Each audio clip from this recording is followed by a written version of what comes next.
Welcome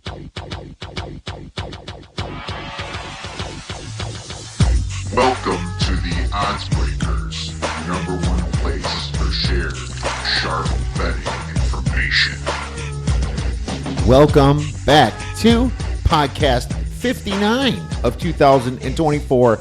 I'm your host, Kiev O'Neill. You can follow me on Twitter at OBKiev. Follow us at The Odds Breakers. Follow us on social media /The Odds Breakers. This episode is being brought to you by This Season.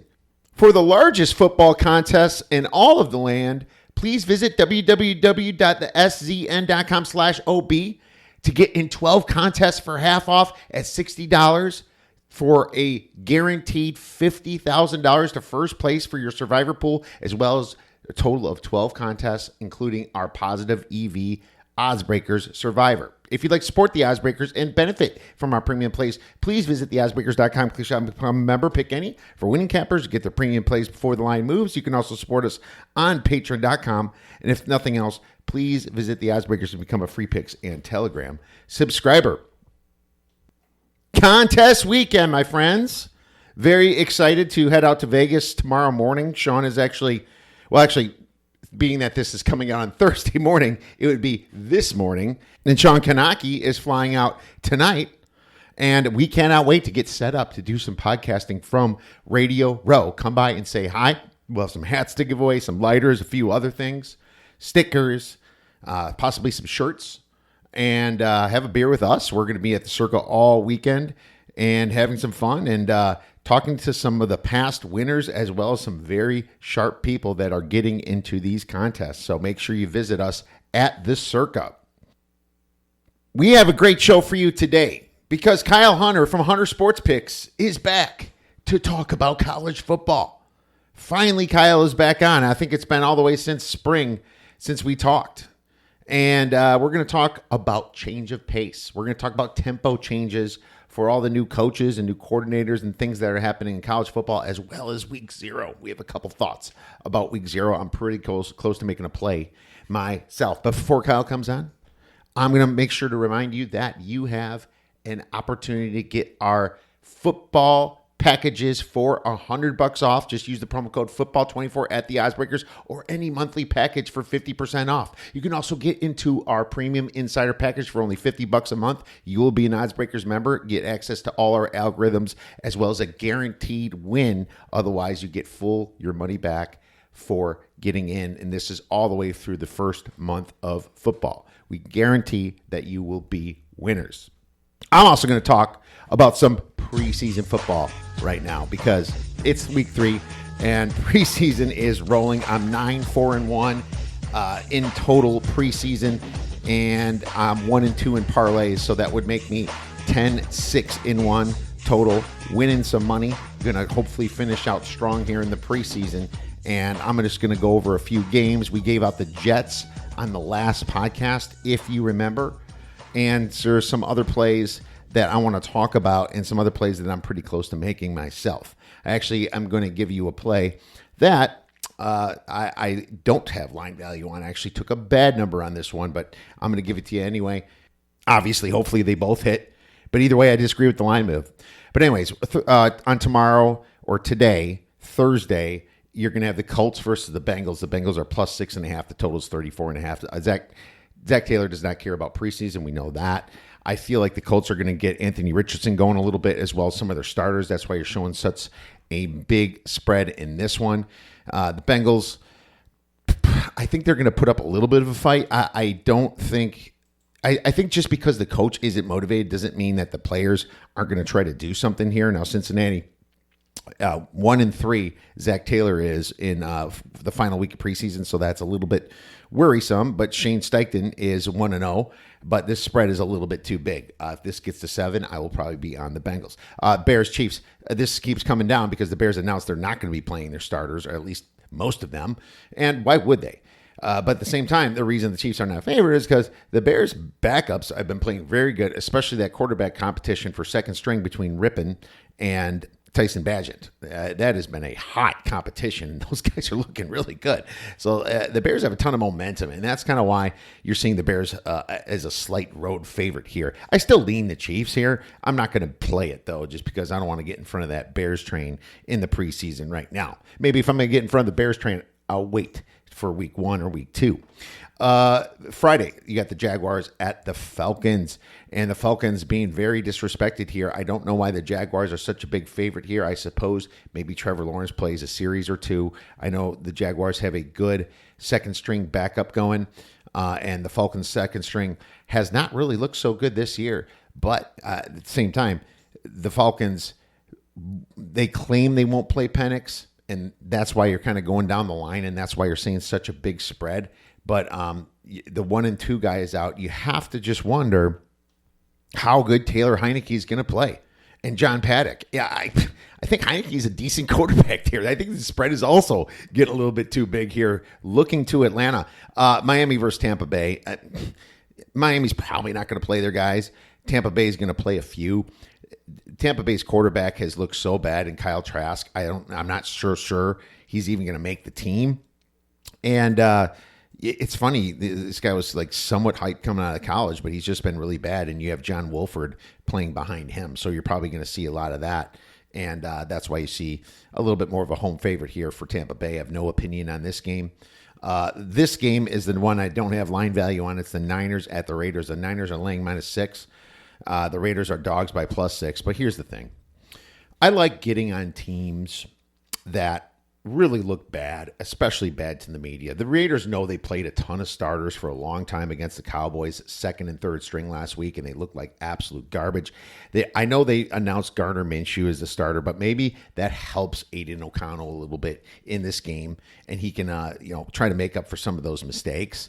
I know the Raiders aren't going to necessarily be trying to win this game with Antonio Pierce, but at the same time, going 0-2 already in the preseason is a pretty ugly start for Antonio Pierce, and I think they're going to be a lot more motivated here to win this game. Carter Bradley and Nathan Peterman is the backups, and Peterman is a preseason stud, if you remember over the years. This is too many points, in my opinion. I believe that the 49ers do not like to win preseason games either, as Kyle Shanahan is 2-4. That's 33% for preseason final week. You're not going to see a lot of starters out of Kyle Shanahan, in my opinion. Now he's got some decent backups with Dobbs and a few others there, but still, this is much too big. Take the +6 for the Raiders for 1.5 stars. But they are who we thought they were. Next game, you're going to have Saturday's slate, Pittsburgh versus the Lions. The Lions are not a motivated preseason team. The Pittsburgh Steelers are, yet they've lost 2 already. I expect the Steelers to probably put up some margin on them. Hell, I would even consider laying the 6.5 on the road with the Steelers. Fields look bad. Russell Wilson look bad. Something's got to give. This is probably going to be a win for the Steelers. I would not mind using them as a parlay piece at the -310. Find a dance partner for them as well. Houston Texans, you have -6.5. And that's against the Rams. The Rams clearly do not care about preseason. This is a complete pass for me. I assume that the Rams' backup quarterbacks are going to play. And you saw that last week, how they kind of got back at Harbaugh. The players are trying to win. The coach isn't, but Stetson Bennett looked pretty dang good, And I expect Stetson Bennett to get a good amount of playing time in this. So you just kind of worry a little bit about how good Stetson Bennett is in this situation. But the Texans are a big favorite for a reason, is because the Texans have some pretty good backups themselves with Davis Mills, as well as, I'm blanking on his name, Case Keenum. I think it's going to be a Davis Mills, Case Keenum battle here too. Not a terrible parlay piece either. Ravens versus Packers. I don't know why the Ravens are +3. I guess it's because their quarterbacks are so bad, and the Packers are at home. The Ravens haven't been as good in the preseason. They kind of lucked out through the win last week, stopping a 2-point conversion. Devin Leary's been terrible. Josh Johnson doesn't look good, and Emory Jones literally lost them a game and lost us a game already. I'm a little sour on the Ravens. I'm glad I got my money back on them last week, but I'm probably just chilling for now. I would lean the Ravens at the +3, but I have no opinion on that one. The Carolina Panthers versus the Buffalo Bills. Now, the Panthers just went from a -2.5 point favorite to -4.5. This might be a little bit too fat because the Bills like to win preseason games, and Mitch Trubisky looked pretty bad last week. I think he comes back and looks a little bit better, so I have a strong lean to the Bills. Vikings, Eagles. The Vikings have been hot in the preseason as well. Nick Sirianni's kind of yin and yang in the preseason. He likes to try to win at the end. Laying off that one, the Eagles have starters that they don't need to start in this. Like Jalen Hurts and guys that have been there, some really accomplished veterans. No need to throw them out there. Chargers at Cowboys. I'm looking at the Chargers at +3.5 just because Jim Harbaugh has to try to get this team going a little bit. Easton Stick is just such a terrible backup, though, in my opinion, and that really worries me. And I'm just not sure the Chargers are completely gelling just yet. I still think, though, the 3.5 is a little bit big, and Mike McCarthy isn't exactly the best preseason final week coach as he's 7-9 in the final weeks. Definitely a lean to the Chargers right now. Already gave out the Jets. I'm sure the Giants will try to win with Daniel Jones. I'm not seeing that necessarily happening. Cleveland and the Seattle Seahawks are next, and the Seahawks are +2. Cleveland's looked so bad in the preseason. I would assume that they're going to try to play a little bit better this week and do a little bit more of a dress rehearsal. Seattle actually has been playing pretty well with their backups. Geno Smith, I think, could be in a little bit of trouble here, losing his starting position to the former Washington Commanders quarterback and Sam Howell. So we'll see how that comes to fruition. Denver favored against the Cardinals. A little bit too much in my opinion. Sean Payton does not like to win in the last week of preseason, and he's only 4-11. Although the Cardinals have already announced there's going to be no Kyler Murray playing, and Clayton Tune is not that good of a backup himself. And then you got the Patriots and the Commanders. The Patriots are a pretty big favorite, as you might see some Drake May in this game. So that's kind of like my preseason thoughts in a nutshell here. I think that be a little bit careful this final week. It's more of a situation where you have to try to get that news of who's really going to be starting and doing a real dress rehearsal for the preseason. I think the fact that the season's still like 2.5 weeks away gives them a little bit more time in case some of their guys get a little bit banged up to sit out a week or a week and a half and still make it for week one. So it just feels like this preseason is ending a little bit early this year. But anyways, there you have it. To recap, you grab the Raiders at +6. Now, let's bring in our wonderful guest, Kyle Hunter from Hunter Sports Picks.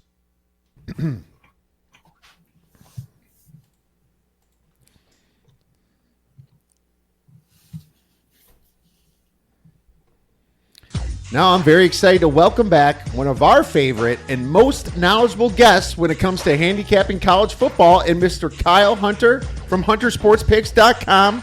You can follow Kyle on X at Kyle Hunter Picks. This segment is brought to you by Circa Sports. For the best football contests in all the land, please visit CircaSports.com/contest for over $16 million in guaranteed prizes. Get in Circa Millions and Circa Survivor. Kyle, man, the last time we were on this show together, it was March Madness. I look back and I'm like, oh, it was March 26th. So how did your spring and summer go, my man? Well, man, it's great to be back on here with you again. And we always have a lot of fun breaking down these games and teams. It was a good March for me, and it's been a really good baseball season. So I have no complaints. It's always the grind, but looking forward to the football season. Baseball's gone really well for me. 60-27 in baseball so far this year. So wow. I'm gonna be lower volume on baseball here through the end of the year because things can get pretty weird. Late August, September, they're calling up different guys. Things can be a little bit tricky. So you don't want to follow my plays if you think you're going to get a ton of bets here the rest of the way. But I'm going to try to go quality over quantity if I can. And we talked March Madness the last time, and I think that went well for both of us, and we've had a nice run here. So let's see if we can have a good college football season as well. Oh, absolutely. Quality over quantity is the most important thing, because there's a certain part where your quantity just eats into your profits. So I love what you said there. And my approach to baseball has been low volume the last 2 years, and have been profitable the last 2 years myself. I see you up in the leaderboards, which is awesome. You're like out of the very top. So huge congrats to that, man.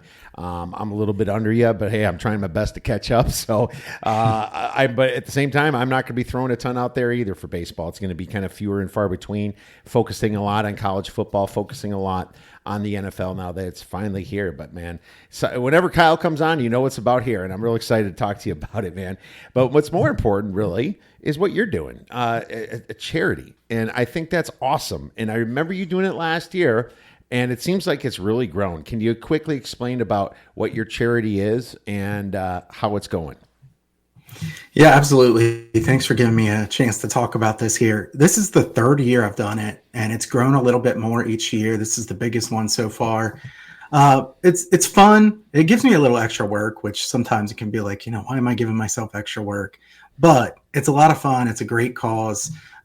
There are 3 places that we're donating to: Make-A-Wish, which is fantastic; Wounded Warriors, obviously another fantastic one; and then Habitat for Humanity, another really good cause. $60 donation to Make-A-Wish, Wounded Warriors, or Habitat for Humanity. And then you can get on my list to win totals, futures, every single play as soon as I make them. All you have to do is donate that. The details are on my pinned post on X or Twitter there, so you can find out how to go about that. If you have any questions, you can DM me at Kyle Hunter Picks, or send me a message, kyle@huntersportspicks.com, by email.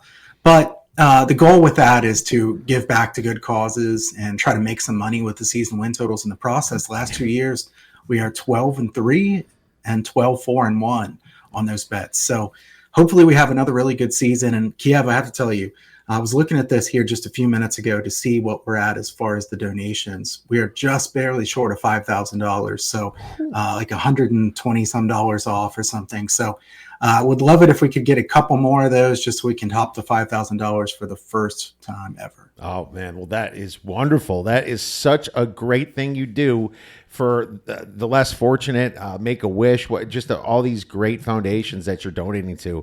That is, Kyle, that is just so great to hear. And that's just more reason, not just winning all this money, but more reason to get involved with what Kyle's doing over there. So huge props to that. But another thing that you like to do, and it's not here yet, you're a great election capper. Me and you have talked, obviously, in the past elections, and we've had to place a few things for each other in the past. But you know what? It's so cool that you know so much about it, and you always seem to make money betting these elections. Now, we don't get partisan in these things. We don't want to hear crying on either side. We know how the country is. It's split, and it's just not what Kyle gets into, or myself. But the fact that you can bet elections and make money, we don't care about the winner. When it comes to our money, we care about the bet. So can you tell us a little bit about what you do for the elections?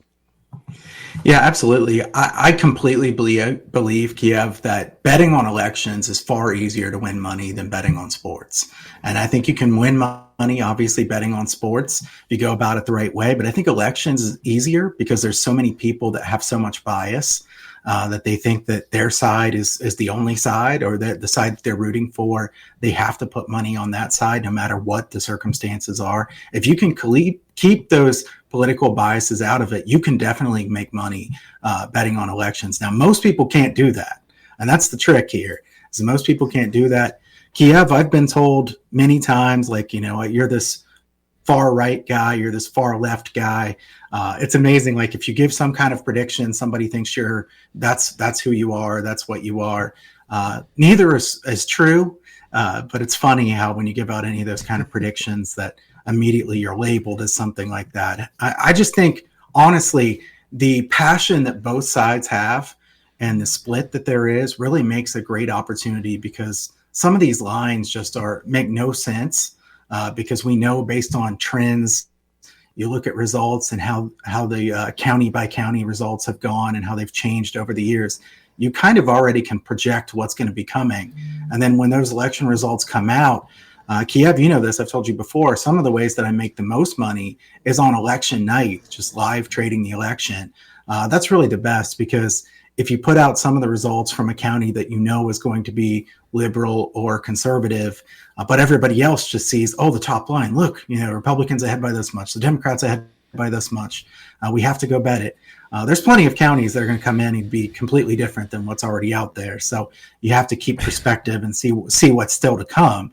I think that's where the single best money is, betting elections. But in general, I do think that elections, if you can keep those biases out, it's a great opportunity. Oh, absolutely. Keep those by. I remember you laying some serious juice, and I think it was New York, and it's just like, this is just a guaranteed winner. I'm sorry. That doesn't matter. You got me involved a little bit on that one, too. It's just, I mean, when you know it, you know it. There's just not enough juice that can be made. It's like, is the sun coming up tomorrow? Yes, the sun's coming up tomorrow. It's almost kind of like those situations, which is awesome.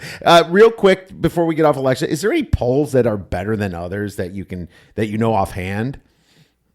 Yeah. And I think real quick on that point, the thing to keep in perspective is, you take like a New York or a California, and somebody, we already know what's going to happen in those states.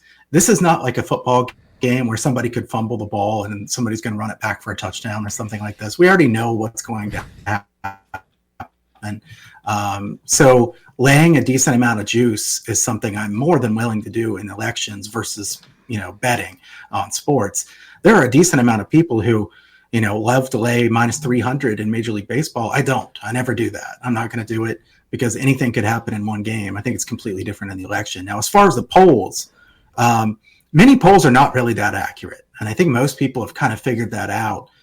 Kiev, I know you know the state of Wisconsin well. So remember, there was a poll out right before the last election that Biden was beating Trump by 17% in Wisconsin. That was an ABC News poll, I believe.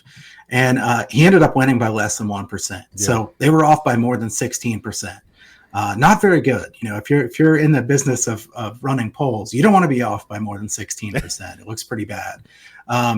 There are some states that they have more trouble polling than others, and Wisconsin's definitely one of them. Virginia is one where it seems like, the Republicans think they have a chance. The Democrats always win there, at least on the federal level. And then the same has been said in Wisconsin. Usually they're extremely far toward the Democratic side, and it really has been a 50-50 toss-up here the last few elections. So I think that you have to be really careful. As far as good polls, I'll just give you a quick list. I think that Quinnipiac University polls are pretty good. Quinnipiac because they're college basketball. We bet on them, Kyle, in the Metro. It's a throwback moment. Here we are. But yeah, they have some good polls, both state by state and nationally. Emerson's a good one that has national polls as well. And Mason-Dixon does state by state polling. They don't do too many of them, but I always pay attention when they do because they're so good at it. There are lots who struggle, and I think if I tried to say the ones that are bad, Kiev, we'd be here for too long. So I'm gonna say the ones that I think are pretty good. And in general, like I said, you have to know which states. You can even go back to past elections and see what did the pollsters say versus what were the results. And sometimes you can just see that there's quite a strong trend toward oversampling Democrats or oversampling Republicans in certain states. Yeah, and that's a great point. It's almost like cappers. It's like we want the accurate cappers. That's why there's capper reviews. That's why you see your name up there. You can talk about cappers, lots of cappers that are on Twitter and just boast all the time that are not even close. There's a lot of bad, but at least you gave us the three good ones: Quinnipiac, Emerson, and Mason-Dixon. So it almost kind of correlates with that. Let's talk about the good and not the bad. I love that. So we'll keep in mind that, and we'll talk more about elections come October here when it's nice and hot. Not that they're not texting me 20 times a day as it is, but I can just imagine what it's going to be like in October. But that's when we're going to go try to make some money. Let's move on to college football tempo changes then, Kyle. And, when I have you on, I work extra hard. I'm like, man, I got to make sure my information's good because Kyle's coming on. I got to impress Kyle. So, I spent a lot of time last night and this morning kind of coming up with this. And I'm thinking I'm going to be off on a few, but, we're going to run that.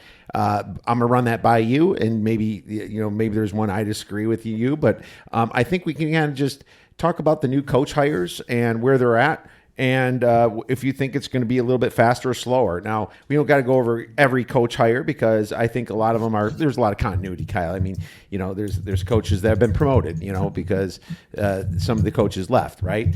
So we don't have to go over that. But I'll start with Alabama here. I think, Kalen DeBoer coming on in, Nick Saban. They've been fast before. It's just that last year wasn't that fast.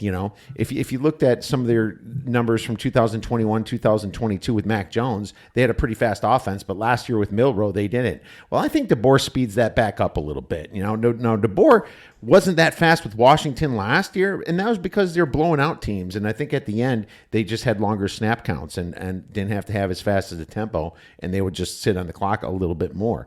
But, when there's more competition, I think Kalen DeBoer is going to be fast. I project Alabama probably going to be in the 30s, around 39th in tempo. So I think they go kind of slow to medium fast. What about you? Yeah, I think that they will ramp up some too. And I think it's a good point that Washington, I think in a neutral game state, wanted to play relatively fast. They just were so far ahead a lot that kind of skewed their numbers down. And if you think about Alabama now, they're not going to be winning by large amounts all the time in the SEC. It's a pretty good, tough schedule. So I think that Alabama will be a decent amount faster. I think that in the long term, it could be a little bit tough for the defense to keep putting up the same kind of numbers they have too with this system on offense. So I definitely would be looking for spots to bet overs with Alabama. All right. Makes sense. Why don't you give us your next one? So I wanted to talk about Baylor here. I think, not just head coaches, offensive coordinators as well, obviously. Yes. You've got the old Texas State head coach and Cal OC Spavital running the show here. Spavital has consistently played really fast. And Kiev, Baylor was up really high a few years ago. I mean, everybody was talking up Baylor. It was fantastic. Aranda was doing great. And now, he's kind of on the hot seat. So they're going to change things up. I know he's a defensive-minded guy, but I think Baylor will be much quicker tempo-wise than what they have been the last few years. So Baylor is a team that, we'll see how it fits their scheme. Their scheme fits the players that they have right now. But I think the Bears will play a lot faster than they have the last few years. I agree with you. I wrote Jake Spavital will bring it in the air raid, and they were at around 55th in tempo last year. I'm predicting top 20. I'm thinking 16th is kind of where I am thinking for Baylor. Let's move to the next one, and I have a little bit slower here. I have Brent Brennan at Arizona. Now, he was the head coach of San Jose State, and obviously Jed Fish moved on. Mine went from medium to slow. I think Brent Brennan's team last year really slowed it down at San Jose State. They used to play fast at one point, but they were 120, like around 115th to 120th in tempo. I'm not going to expect it to be that low, but I think that maybe Arizona plays a little slower. Kyle, what about you? Yeah, this is not one that I'm just going to blindly bet unders on Arizona or anything, because I think their offense is pretty good. As far as what it's going to mean with Brennan, I think Brennan has been a little bit up and down in the past, so I'm cautious to say, this is going to be a massive change. Let's do it right away. They have good playmakers on offense. I think their tempo will probably be 20, 25 spots lower than it was last year. So I would agree. I don't think this one's drastic, but I think it'll be slower. Yeah, 100%. I think it will be slower too. I'm gonna stay away too. I'll just I threw out around 95th, and I'm just not sure. He will trick us from time to time because he did go fast at one time at San Jose State. So agree with that one. What about you? What do you have here next one? So, we can kind of bounce around here, but I'm going to go East Carolina. I think East Carolina plays much quicker. They bring in Baker, and you're going to see a theme. I'm really trying to look at guys that just have new offensive coordinators, maybe that are under pressure based on last year. They want to completely change the way things are going. Baker comes over from Ole Miss. They have a new air raid system, definitely faster pace, more passing. If they can find a decent QB, Kiev, and I mean like decent, he doesn't have to be good. He just has to be decent. Look at the numbers for East Carolina's quarterbacks last year. They were atrocious. I don't think they could possibly be that bad again. The question is, can they be half decent?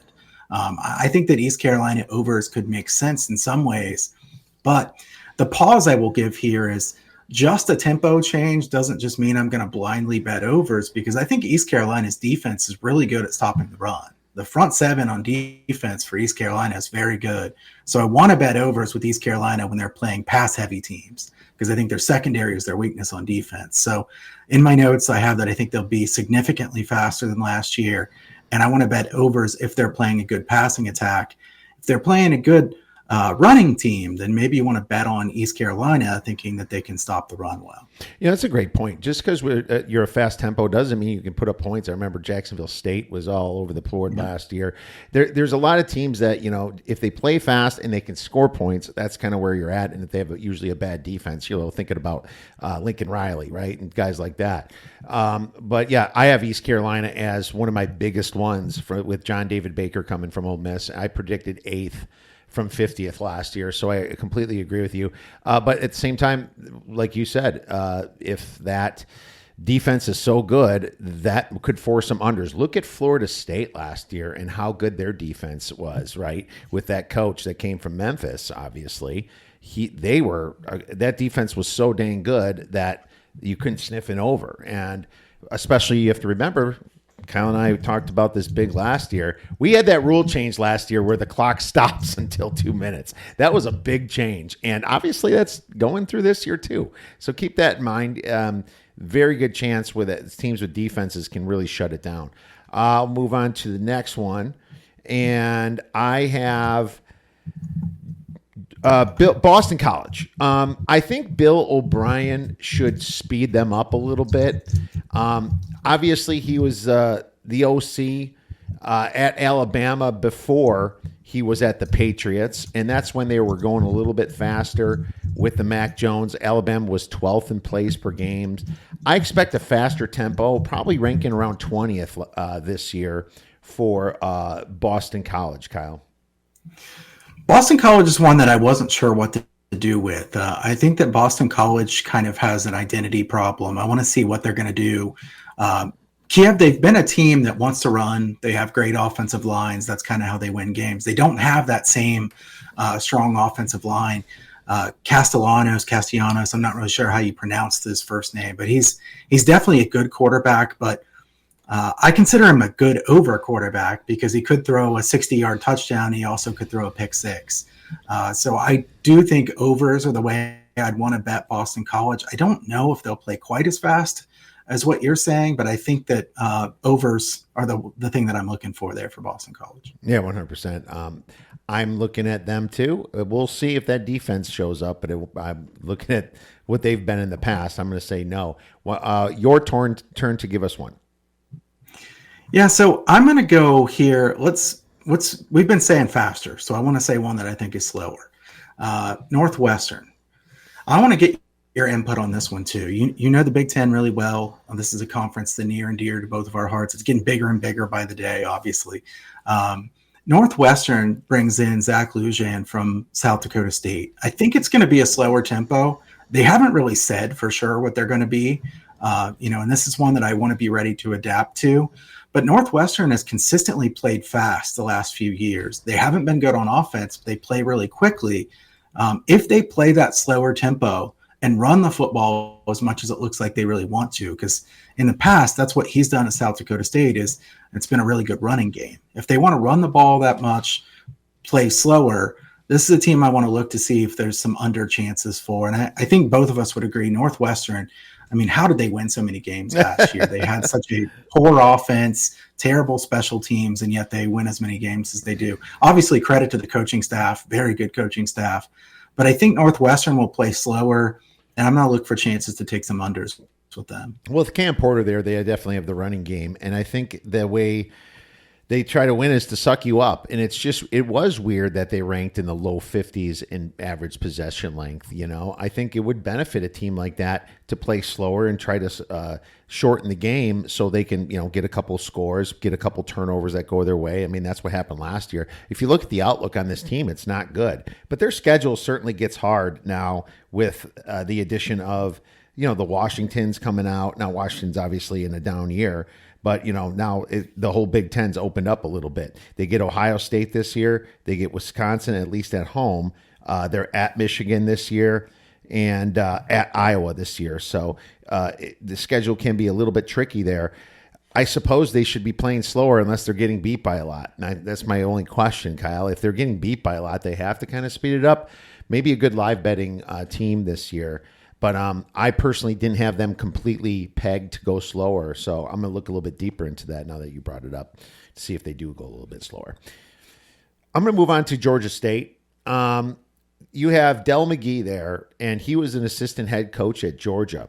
So I think just being that, he was at Georgia and he's got a defensive mind. You know how Georgia State played last year, Kyle. They're pretty fast. I think they're actually going to go down to medium slow this year. I think they're going to go around 76th in tempo. And Georgia State, if you look at what they did last year, they were more in the low 30s in tempo. So I think this is a pretty significant speed change for Georgia State, Kyle.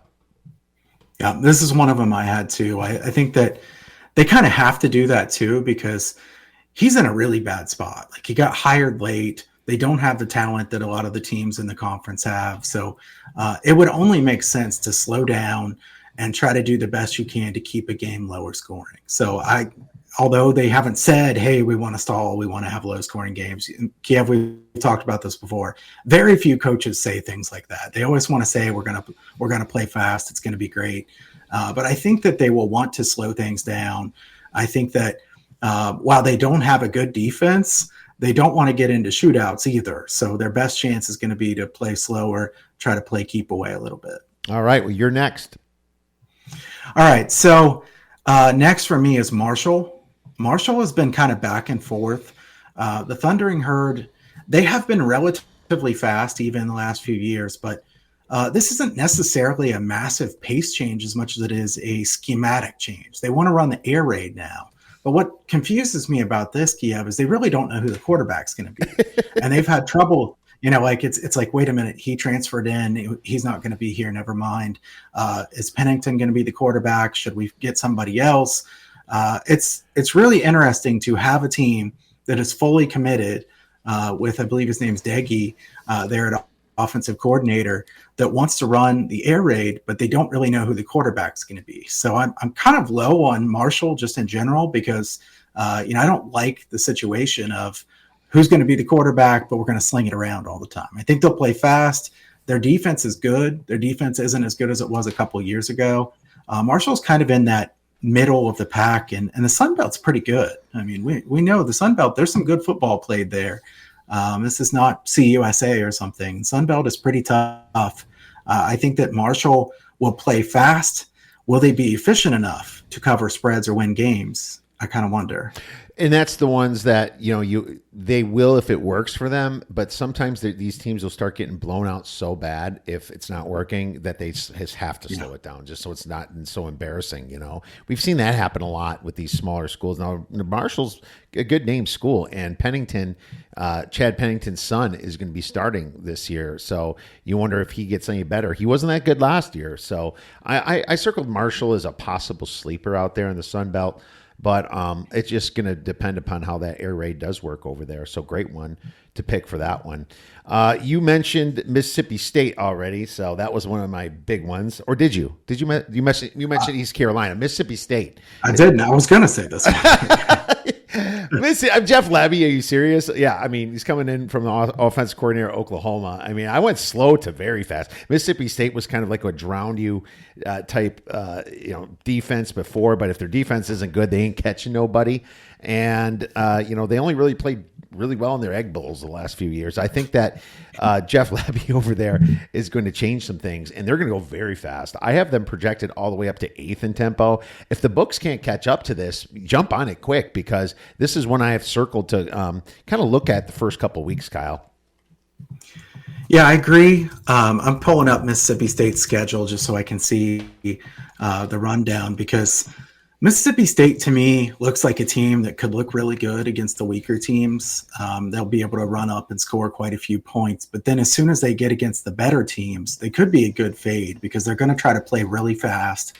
I don't know that they can be efficient on offense. I don't think they have great skill position players. Do they have great wide receivers that are going to be able to take advantage of SEC talent? Probably not. They'll probably look good to start the season. They play Eastern Kentucky Kentucky to start. Then they play Arizona State. Arizona State's not any good either. Toledo. Then you get to Florida, Texas, and then at Georgia. So things change really quick there for Mississippi State. I think you could bet some overs early in the season, probably make some money, and then you might want to look to fade Mississippi State when they play the tougher competition. Yeah, right when Florida hits. Florida, even though they have the hardest schedule in the league, still a pretty good team there with Graham Mertz. At Arizona State, Dillingham, the coach, if that over is not set at 70, you got to take a look at it. I haven't looked at it yet, but I mean, that week 2 game, it could be very big for an over on this if everything comes to fruition. But, you have to also know that Mississippi State is a completely brand new offense with Blake Shapen as the quarterback over there. So there's just, I have a big question mark over them myself. Some people are high on them. I think their win totals listed around the 5. So we'll keep our eye on the overs for Mississippi State. What do you have next, Kyle? Let's go to Pittsburgh. They bring in Cade Bell to run a spread up-tempo offense. The defense used to be good at Pitt. We know that Narduzzi is a defensive mind, a defensive guy. And Kiev, I could probably take too long if I get fired up about something like this. But let's be honest, Kiev, they had a really good offense. Remember Kenny Pickett? They had a good up-tempo offense. And then they get rid of the OC, who was doing a good job, and say, let's go back to running the football, playing really slow, try to win games that way. It didn't work. It just flat out didn't work. They couldn't win that way again. Now they go back to playing fast, trying to spread people out. I'm confused as to what's going on here at Pitt. I mean, the identity is not very clear, and probably Yarnell going to be the quarterback for Pitt, not a proven good quarterback by any means. And like I said, the defense used to be good, is not good now. I considered under 5.5 for season win total for Pitt. I didn't end up betting that, but I think that Pitt could be a good fade in some spots because if they want to play fast, they don't have the defense that's what it used to be. And I don't think the offense, though they're going to play fast, efficiency is the key, not just how many plays you can run. Another good point. Another question mark team similar to the last Mississippi State. Cade Bell averaged 37.5 points per game at Western Carolina. I projected the tempo in the 40 from 67, and I might even be a little bit low on that. It might even be a little bit faster. So we'll definitely keep an eye on that. I'm glad you had that because, hey, I had that one as well. Next one. Let's go with we talked about like a lot of fast ones. Let's go to slow one again. Derek Mason at Middle Tennessee State. He was the DC at Oklahoma State, but we don't remember him for that. We remember him from being the coach at Vanderbilt, and he was not fast, and he was more of a defensive-minded guy. He's a defensive guy. He's not going to want his offense out there making his defense tired because they go 3 and out in like 20 seconds, right? He wants them to slow it down, in my opinion. I think Rick Stockstill's done. He's gone, and I think that whole vibe of his offense is completely kaput. I actually project them all the way down to 94th in tempo this year. I wouldn't be shocked if it's slower, Kyle. Yeah, I think about 100th is where I'd expect them to be here this year. The thing that's interesting to me is I feel like their best player on offense is Vattiato, their quarterback. But Mason probably wants to run a lot. So what's going to happen here if Middle Tennessee can't be efficient in running? I don't think they have the offensive line to push people around, at least at this point. I think that's kind of what he wants to do. What are they going to do in year one here when I think the strength of their team would be to throw the football, but I think they want to run the football.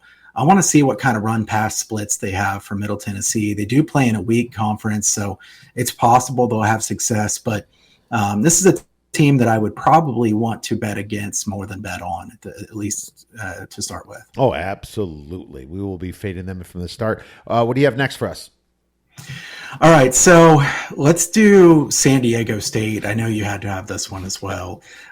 This might be like there's like flashing red lights. If you miss this one, you failed the test completely. Aztec Fast with Lewis is going to be a massive change. I mean, San Diego State, Kiev, we know what they've been the last decade or whatever. They win with defense. They don't play fast. Their offense has been terrible. They haven't gotten good quarterback play in a really long time. Now, I don't think that they really have the playmakers to be amazing on offense at the beginning, but I think that Lewis is a fantastic offensive coach. I think he will do a very good job with San Diego State in the long run. I think it was a bad move to get rid of him for Colorado, frankly. And you don't have to get in the comments and bash me for saying something negative about Colorado. I don't hate Colorado, but yeah, man, those Colorado fans, they are fiery. I just think that Lewis is such a good coach that it's a bad move to get rid of him, regardless of who you are. I think San Diego State overs make a lot of sense this year. In fact, in my notes, this is one of my, all caps, look for overs. Let's see what happens with the market. I think the defense will be worse. I think the offense will play so much better. They're going to get so much faster. They're going to get so many more possessions that unless the odds makers make a big change, I think the overs will have value. Absolutely. This was a no-brainer. Sean Lewis, you kidding me? At Kent State, we were betting those overs early and nailing them and getting a lot of line value. I think I unfortunately think that the market's going to already has this one sniffed out. I kind of, you have to be probably a little bit careful there. We're not breaking news to anybody sharp or anybody that pays attention to college football on this one, but it is one that you definitely had to mention because it's one of the biggest ones out there. I'll go with a slower one. Brian Vincent at Louisiana Monroe. He was an offensive coordinator at New Mexico last year, but before that, he was at UAB for a while. And if you remember, those UAB defenses were fantastic. I think they, it being that Louisiana Monroe was a pretty fast team last year, I think they slow it down a lot, and it's going to be a drastic change. He was ranking in the hundreds at UAB for plays per game. So I'm going to project 105th in tempo, Kyle. Yeah, this is a tough one because the team is so bad. They're going to be behind by a lot. I think they want to play slow. Will they have to speed up just because they're getting, waxed? I mean, it wouldn't surprise me if their tempo numbers are artificially high later on just because of the game state. But I think they want to play slow. They need it to be a lower scoring game because they don't have the weapons to win those shootouts that a lot of teams in that conference have. So I agree with you. I think that's a good look. All right. Well, do you have any others? Yeah, I have one more, and I want to see what you think about this one because in my notes, this is a team that I really don't know what to do with as much, but I'm kind of assuming they want to play slow. This is one I'll change right away if I see something different. There are some teams that I'm just, I'm sure that it's going to be a certain way. This one, I'm making an assumption. San Jose State. So Stutzman, Kenny Matalolo, they want to do this spread and shred offense. Are they going to play slow? I mean, I don't think that they'd want to play really fast. They don't have great talent on offense. Navy never played fast. They're not doing the triple option. I have this as a team that I think will play slow, but I'm ready to adjust right away. I'm curious, Kia. The main reason I bring this one up is I want to see what you think. What do you think San Jose State's going to be like from a total standpoint? I think they're going to be spread and dead coming into this year, Kyle. I don't know. I still put 119th in tempo because he came from Navy, and I could be completely wrong. Spread and shred. Yeah, I don't even think he knows the first thing about a spread offense, really. I mean, I guess the triple option is kind of you spread it out, but it's not the way an offensive passing game is so much different than that. And I think there's going to be a lot of mistakes. I think the overs can hit on this just because of pick sixes and fumbles and screw-ups and stuff, especially in the beginning. I have San Jose State as one of my bigger season win total unders. I'm probably going to stay away, Kyle, but I think I'm like you. I had to say slow first because I don't know. Yeah, that's what I have in my notes, bet the under or bet against San Jose State. So I think we agree mostly on that one. I think that's a team that probably struggles out the gate. It would be pretty shocking to me if that experiment works right away. Long term, I'm curious. It'll be fun to see. Oh, yeah, absolutely. So I'll give you one more, too. I suppose that this one's good, and this is correlated with San Diego State. Bronco Mendenhall going to New Mexico. They were slow last year, but I think they're going to be super slow now. I think he's just going to get it going. He's going to grind it. They're going to stink it first. There's not going to be many offensive points. It's almost like Bronco Mendenhall probably wants to be Iowa. He probably has like pictures of Fran on his wall, right? Kirk Ferentz on his wall. He wants to be like Iowa and slow it down. He's always been that way. I don't know how good the defense is going to be right away, but I just expect New Mexico to be a completely different look as well. So I have them as even though that New Mexico was pretty slow last year, I have them as a very drastic tempo change, Kyle. Yeah, I don't know what to think of this one. I think that New Mexico is so poor talent-wise that they kind of need to slow it down. So I think for now they slow it down out of necessity, if nothing else. Maybe they change their mind in future years. I think Mendenhall is a really good hire for that team. I mean, honestly, kind of surprised he took the job because that's a really tough job. Now they're double-digit underdogs to an FCS team in game one, right? So life comes at you fast. Let's see what they do in that situation. I think unders would make sense. It's just, man, that defense is really bad. I'm not anxious to bet games, bet anything for New Mexico right away. Absolutely. Just be watching their tempo and be watching their defense, and then you're going to get a good read on what the rest is going to play out like. Kyle AA's got a question, and he had commented before. He wants to know about the better teams, the depth. Like Georgia's got a ton of depth. Ohio State's got depth. Oregon's got depth, right? Do they take a lead and put in their backups to avoid injuries as the season will be longer than ever? So you're thinking strategically, and I love it. I love the fact that you're thinking strategically. Do coaches even think about it that much, or are they just so wrapped up in the gameplay itself? They just, it doesn't compute. I'm going to say not drastic enough until later in the year. I still think they're going to kind of just play as they go, make sure they win. Maybe in the beginning of the fourth quarter, it would be I suppose it'd be middle fourth quarter when they used to do it, Kyle. Probably like they're up by 3-4 touchdowns, maybe a little bit more towards the beginning. But I think the first half over becomes more important in these situations, Kyle. Yeah, I think this is a great question.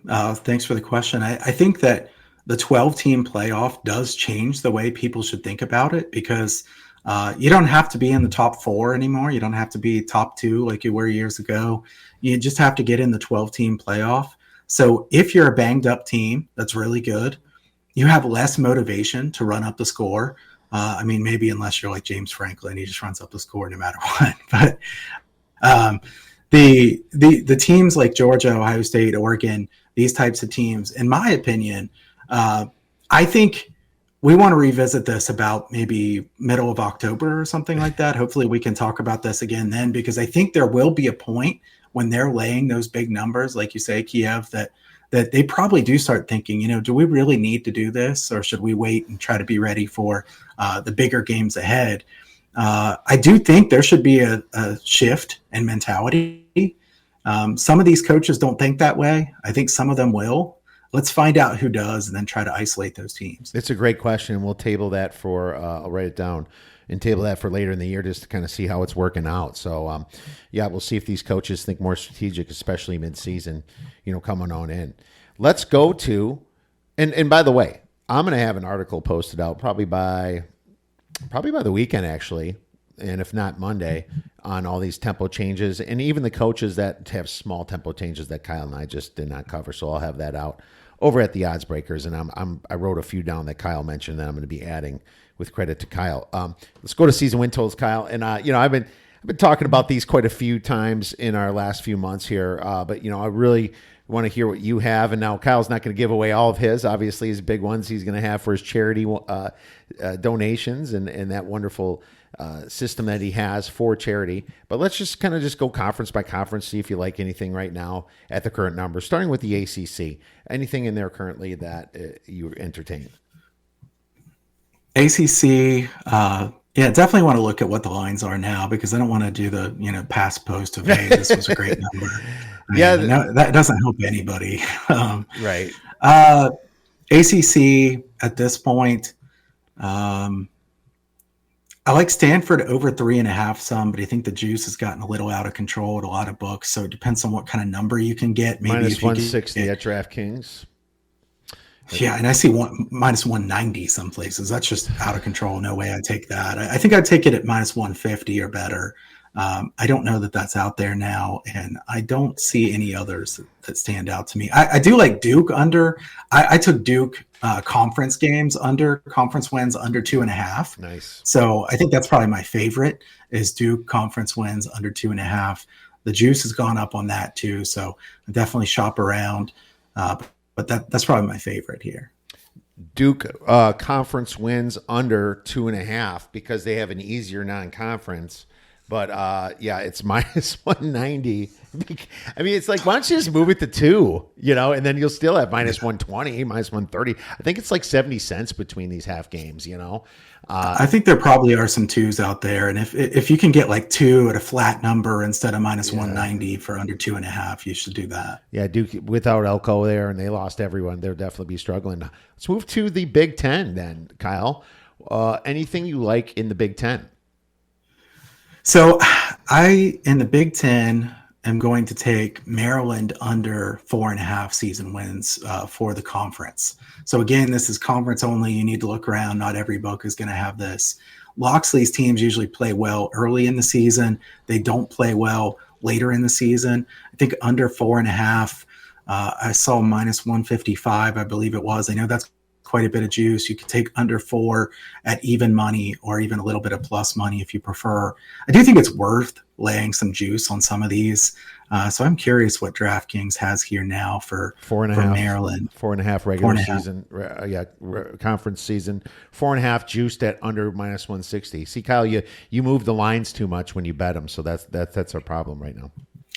It does happen some. It's been unfortunately kind of easy to move these lines too. So, but I think under 4.5 minus 160 is not a bad bet. Honestly, I think that they don't really have a passing attack. Talia was pretty good. I don't think they have that same passing attack now. Can they just line up and run it on everybody? I doubt it.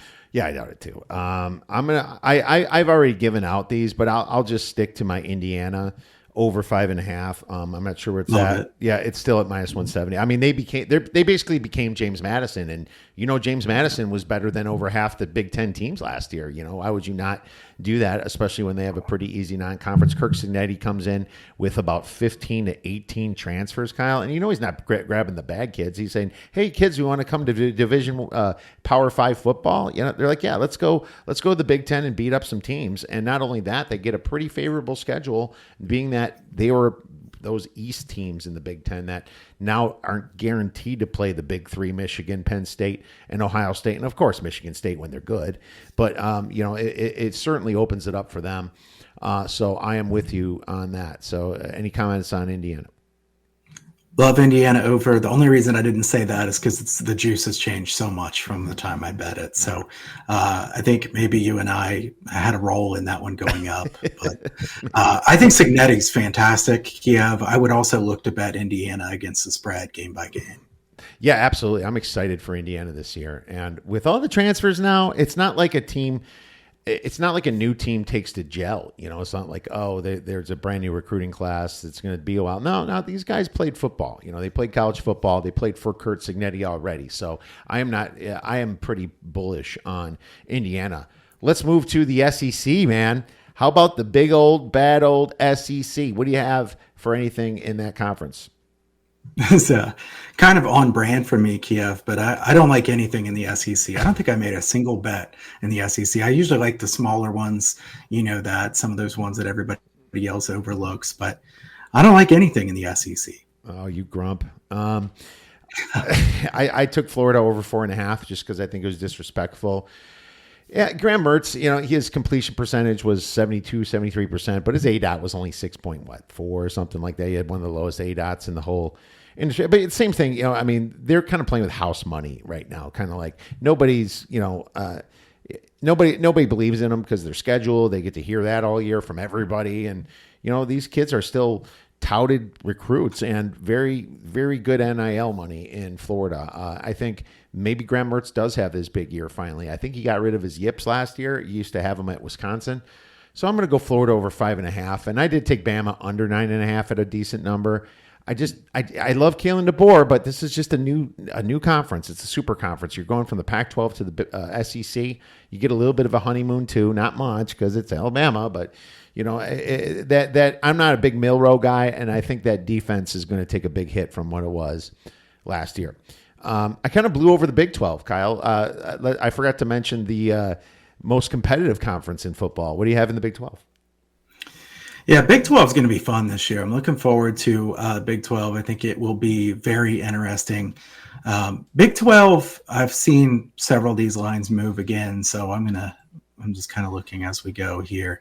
I'm going to take Arizona State under 2.5 conference wins here as well. I think Arizona State is in major trouble as far as their talent level compared to others. I think probably you can get like minus 160 or something like that. It's still going to be expensive. You can get even money on under 2 some places, I believe, at least in Vegas. So Arizona State conference wins under.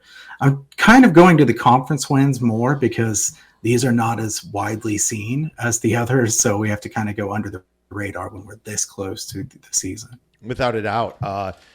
Yeah, Arizona State's not like Arizona this year, that's for sure. I know Arizona lost their coach, but Arizona still has Fafita there. Arizona State was kind of interesting.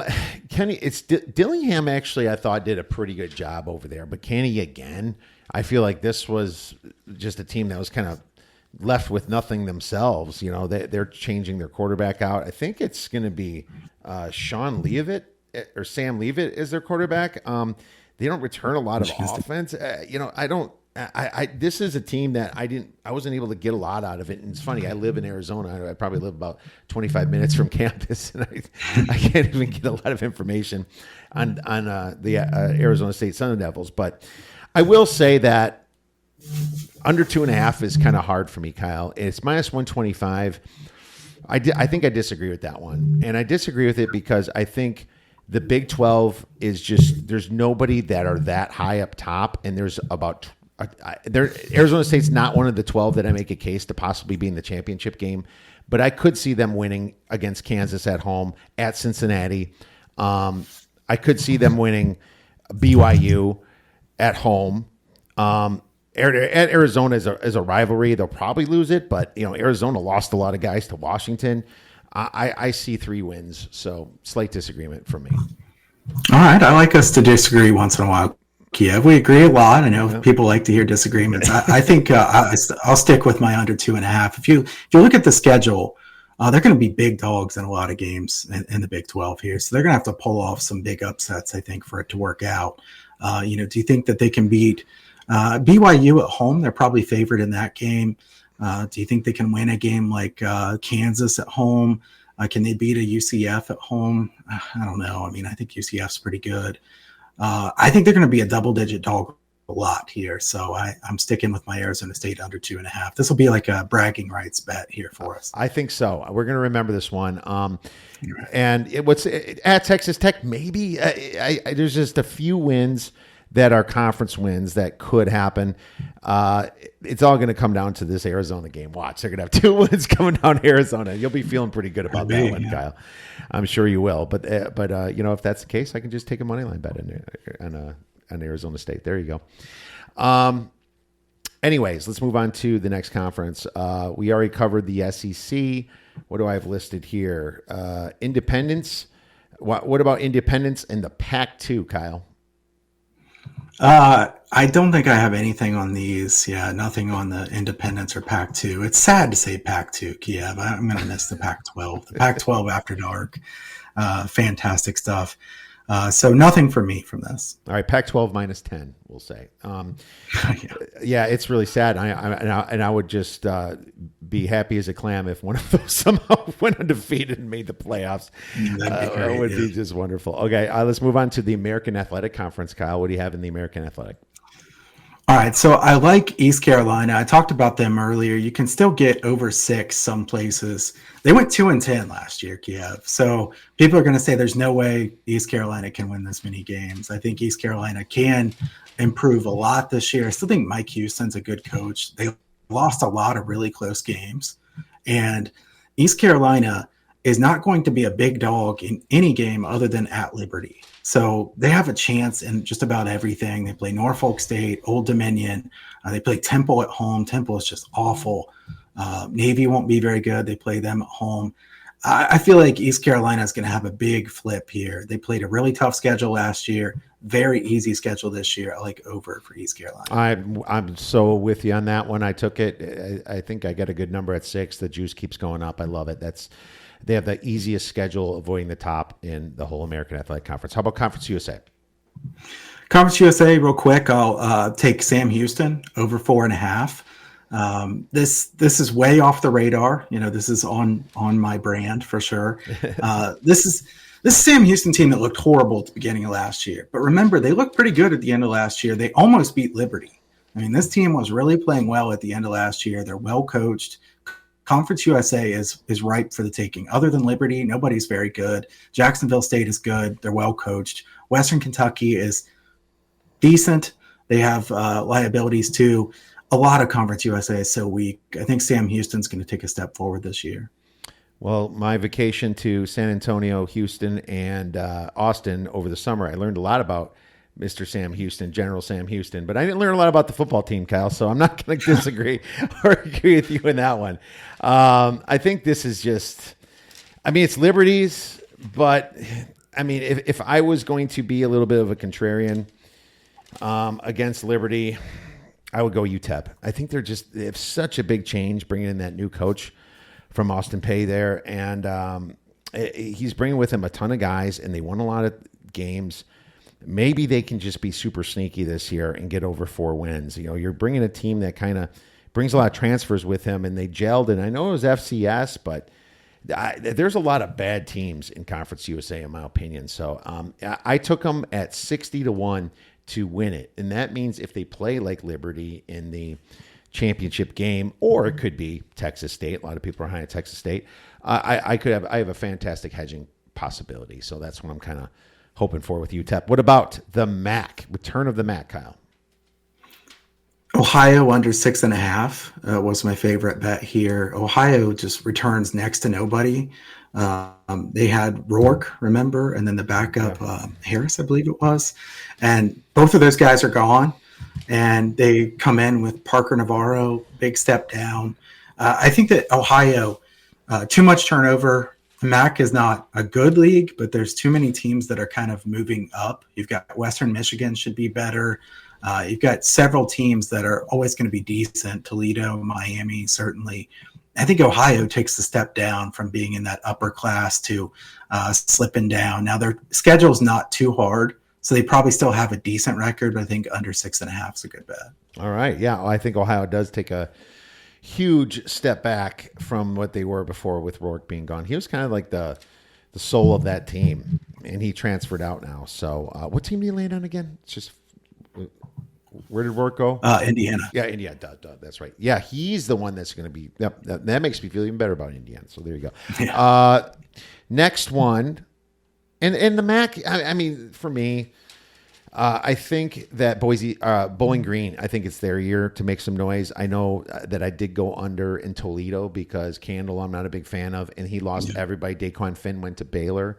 So, I'll go with under the 8.5 for Toledo. I think it was 9 before, and we got a better number, but under 8.5 I'd still like over at Toledo. And Bowling Green, maybe throw some pizza money on them. 15-1 to make to win the championship in the MAC. Let's move to the Mountain West, Kyle. I feel that the Mountain West was just set up for Boise State to try to be a playoff team. I kind of feel like that. Do you feel the same? Yeah, I think my favorite bet in the Mountain West is Boise State to win the Mountain West. I bet that one. I think it was plus 110 when I bet it. It went up to minus 105 for a while. I think it might be minus 120 or so now.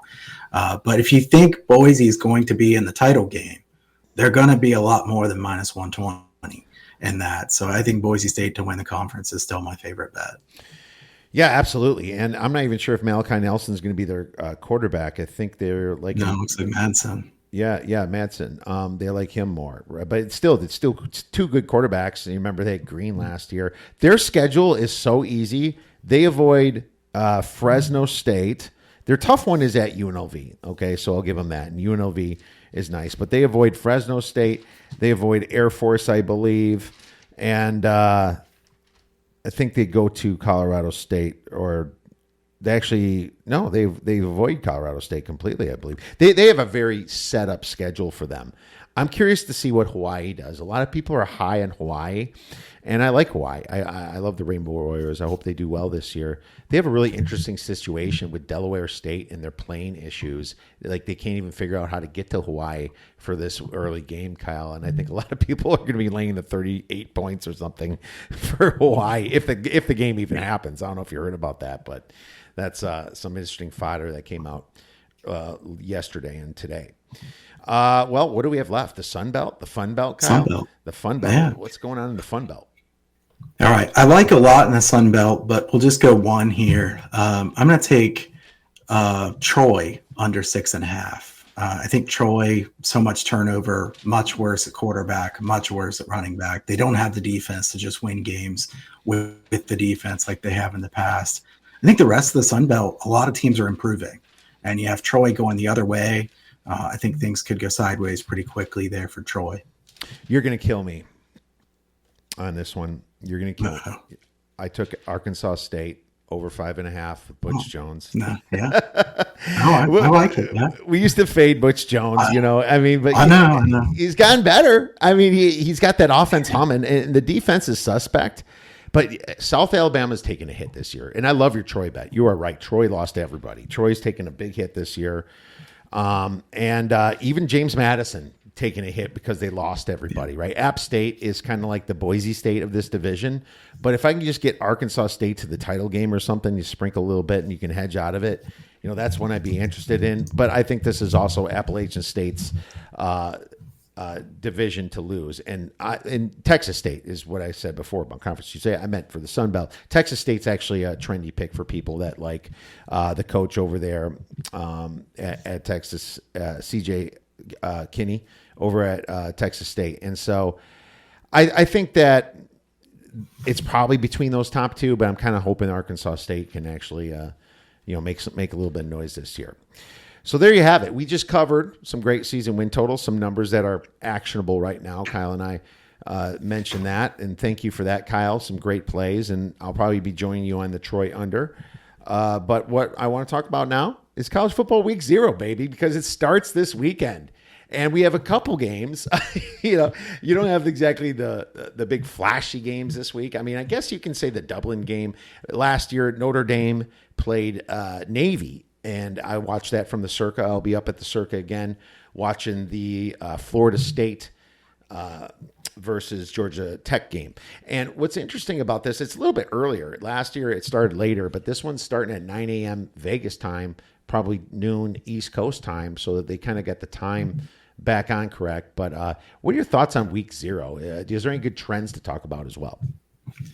A couple trends I want to note here real quickly that are week 0 and week 1. I don't think there's really been enough from week 0 that you can just go week 0. Week 0, week 1, 627 and 590 against the spread for home teams. That's not a big difference. So you don't want to just bet blindly on that.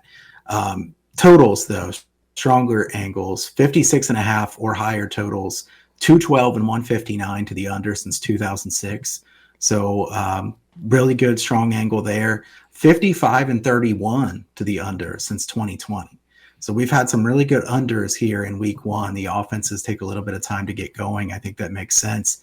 Opening totals of 65 or higher in game 1.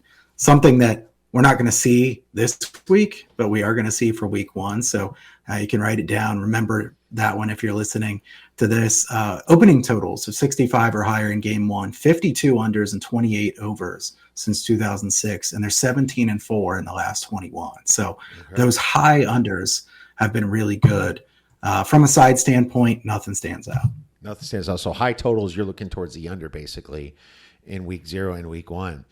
The semis are playing Georgia Tech, and Kyle, I missed this because it was at 21, and then I was like, I'll wait a little bit.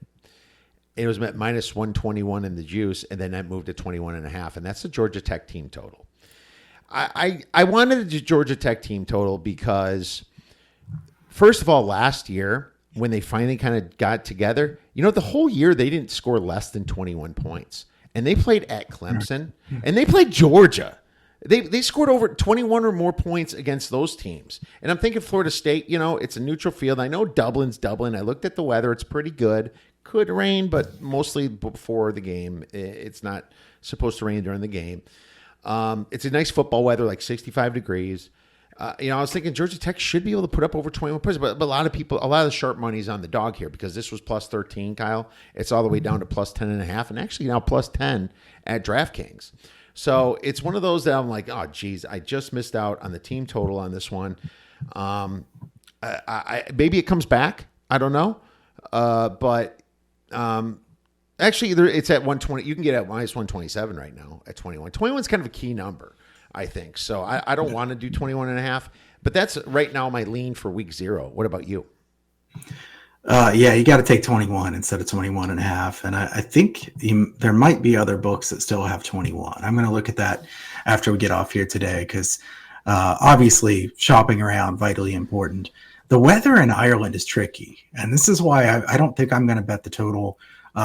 Different sites say way different things. So who do you trust? Some of them say wind gusts of 30 miles per hour. Some of them make it look like it's not going to be bad. Now, this Aviva Stadium is covered for fans to where they won't get rained on if there's rain, but the field itself isn't protected. So I assume that means the wind doesn't matter as much here as it would some places because of how much it would be covered.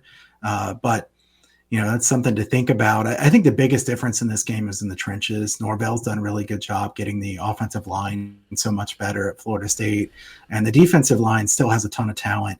Georgia Tech's offensive line is very good. Their defensive line is not. I think Roydale Williams has a really big game here for Florida State. So if you're betting props, Roydale Williams over props or touchdown props might make some sense here. I think Buster Faulkner is an elite offensive coordinator for Georgia Tech. Like, fantastic. He does a great job putting them in good spots. Haynes King, as long as he doesn't make that terrible mistake where it's a pick six, he is a little bit prone to that, but he's a very good quarterback in this system. I'm not going to bet anything in this one. I think Florida State just has too much talent overall, but I could see where you're going with that, thinking that Georgia Tech just is so consistently scoring points here. Yeah, that's the lean right now for me. I'm going to shop it a little bit. Now, a lot of books don't come up with the team total until the night before, the day before, so it just depends upon what you can get.